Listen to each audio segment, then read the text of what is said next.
the beginning of this month, my mom and I were driving home from a gaming convention. It was a brutal 14-hour trip, and by the time we passed the halfway point, exhaustion was hitting both of us hard.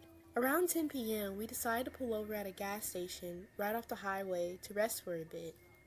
We had stopped there before during past trips, and since it was usually open 24/7, we figured it was a safe place to nap.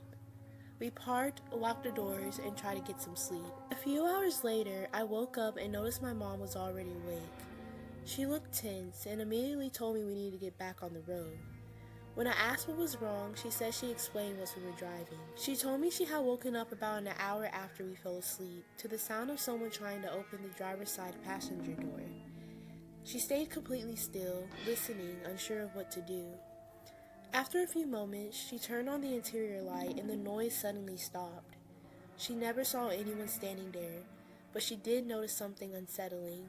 The gas station had closed, and a white van was parked nearby, facing directly from our car from the side of the building. She didn't want to scare me, so she stayed quiet and let me keep sleeping while she kept watch. The van never moved, and she never saw anyone else, but the feeling wasn't right. Thankfully, our doors were locked, and whoever tried the handle never came back or followed us when we left. The strangest part is, I remember hearing a car door handle in my dream before I woke up, almost like my brain was picking up on something happening in real life. To this day, we still don't know who it was or what their intentions were, but one thing's for sure, that night left us both shaking. Story 2. I was around 19 or 20, working part-time at a mall. That night I was closing, and by the time I left, it was already 10:30 p.m.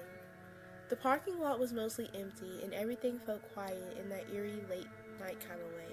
My drive home was about 30 minutes. I usually avoided the freeway and took the inside roads instead. It was a more peaceful route, but it included a long stretch of back road that was almost always empty at night. About 10 minutes into my drive, I noticed a car behind me. At first, it didn't seem strange. It wasn't unusual for someone to be heading the same direction. But as I turned onto the deserted back road, things changed. The car suddenly started flashing its high beams, once and then twice. Then it began tailgating me. It would speed up aggressively, getting dangerously close to my bumper, then slow down and speed up again, over and over. My heart started racing. I was terrified that they were going to hit me. Then the car pulled up beside me. I glanced over and saw a middle-aged man staring directly at me. He pointed toward the back of my car, then motioned for me to roll down my window. My hands were shaking, but I cracked my window open halfway. He told me my tire looked like it was going flat. He said if I kept driving, I was going to destroy the rim. His voice sounded calm, too calm. I told him I didn't know how to change a tire, but I wasn't far from home. I said I'd be okay. He didn't accept that. He insisted I needed to pull over immediately. He said it would only take a few minutes.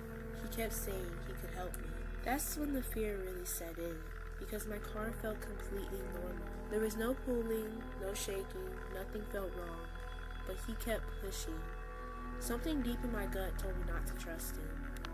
I forced a polite smile, said, "I'll be fine, thank you," and rolled my window back up. He didn't leave. He stayed beside me, matching my speed, just lingering there. I was too scared to even look at him again. I stared straight ahead, gripping the steering wheel so tightly that my hands hurt. The road was empty, no other cars, no other houses, no witnesses. It felt like forever. Finally, he slowed down and moved behind me again. I didn't relax, not even a little. I kept driving until I reached a more populated area where the street lights were brighter and other cars were visible. That's when I saw him make a sudden U-turn and disappear into the darkness. When I got home, I immediately checked my tires. They were perfectly fine. The next morning, my dad checked them too. The pressure was normal, nothing was wrong.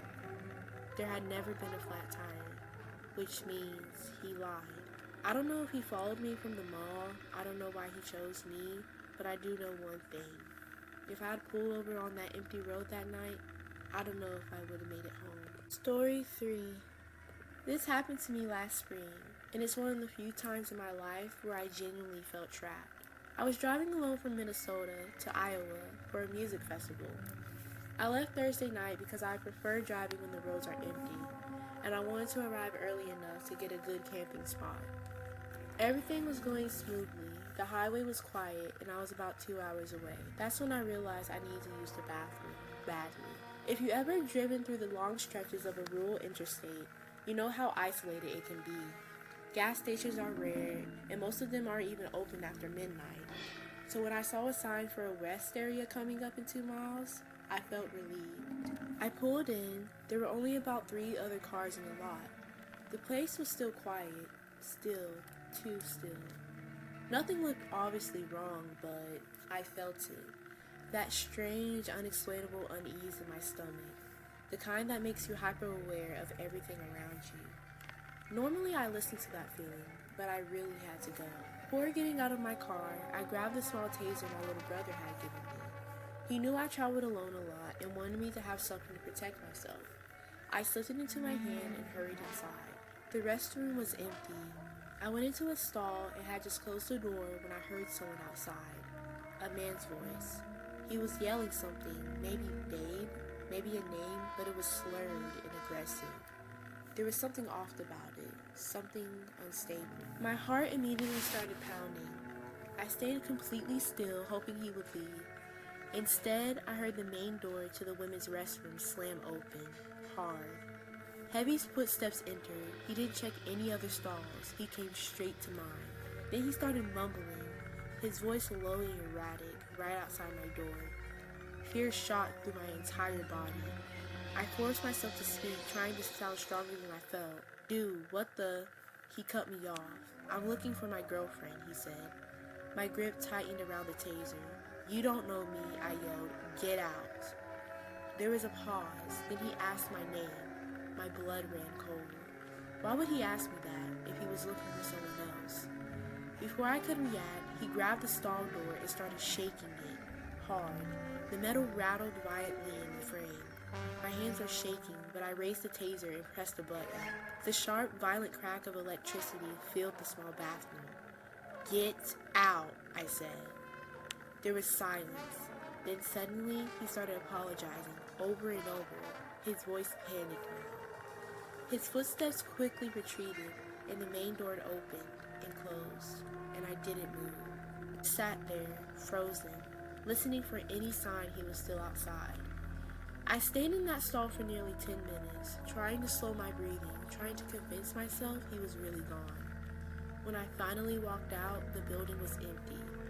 I ran to my car, taser still in my hand, scanning the parking lot. I got in, locked the doors, and drove away immediately. I don't know who he was. I don't know if he was actually looking for someone, or if he was looking for anyone. But I know one thing for sure. If I hadn't had that taser with me, I don't know how that night could have ended. But if you enjoyed this video, make sure to like and subscribe for more true scary stories. And until next time, stay anonymous.